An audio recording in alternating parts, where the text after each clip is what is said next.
అందితే జుట్టు లేకపోతే కాళ్ళు అన్నట్లుగా ఉంటుంది పాకిస్తాన్ పరిస్థితి. ఓవైపు కాల్పుల విరమణ అంటూనే భారత్పై దాడులు చేస్తూ కవ్విస్తుంది పాకిస్తాన్. మరోసారి తన వైఖరిని బయటపెట్టుకుంది.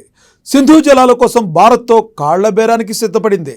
ఈ మేరకు ప్లీజ్ కనికరించండి అంటూ భారత ప్రభుత్వానికి పాకిస్తాన్ ప్రధాని లేఖ రాయడం చర్చనీయాంశంగా మారింది.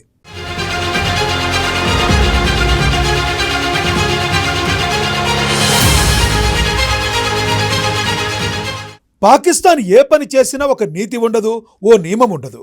ఎంతసేపు భారత్ను ఇరుకున పెట్టడమే పని. ఏదో ఒక రకంగా ఇండియాతో గిల్లి కజ్జాలు పెట్టుకోవడం ఆ దేశానికి అలవాటే. అయినా భారత్ మాత్రం పాక్ విషయంలో ఎప్పుడూ ఆచితూచి వ్యవహరించడం ఆనవాయితీ.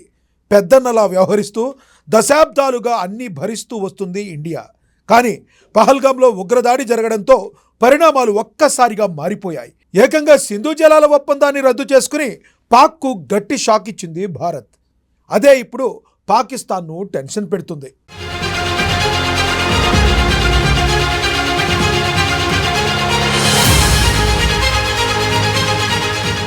సింధు జలాల ఒప్పందం 6 దశాబ్దాల క్రితం కుదిరింది.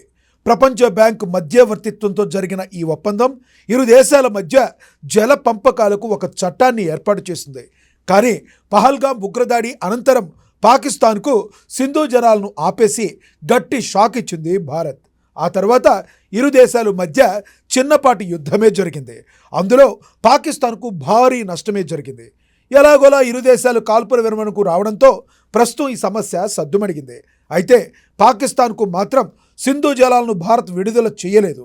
దీంతో సింధు జలాలపైనే ఆధారపడ్డ పాకిస్తాన్కు ఇబ్బందులు ఎదురవుతున్నాయి. పాకిస్తాన్లో సాగు తాగు నీరుకు కూడా కటకట ఏర్పడింది. ఈ నేపథ్యంలో ఏకంగా భారత్కు మొరపెట్టుకుంటూ కాళ్లబేరానికి వచ్చింది. ఈ మేరకు భారత ప్రభుత్వానికి పాక్ లేఖ రాసింది. తీవ్ర నీటి ఎద్దడితో అల్లాడుతున్నామంటూ లేఖలో ఆవేదన వ్యక్తం చేసింది. సింధు జలాల ఒప్పందం రద్దుపై పునఃసమీక్షించాలని కోరింది పాక్.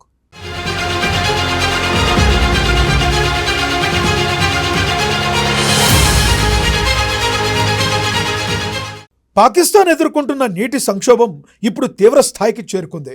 కరువు పరిస్థితులు నెలకొనడంతో వ్యవసాయం, తాగునీటి అవసరాలు తీర్చడం కష్టంగా మారింది. ఈ నేపథ్యంలో సింధు జలాల ఒప్పందంపై పాక్ పునరాలోచనలో పడింది. ఈ ఒప్పందం ప్రకారం భారత్ తన నదీ జలాలను పాక్కు పంచుకోవాల్సి ఉంది. అయితే ఇటీవల కాలంలో భారత్ చేపడుతున్న ప్రాజెక్టుల వల్ల తమకు నీరు అందడం లేదని పాక్ తీవ్ర ఆందోళన వ్యక్తం చేస్తుంది.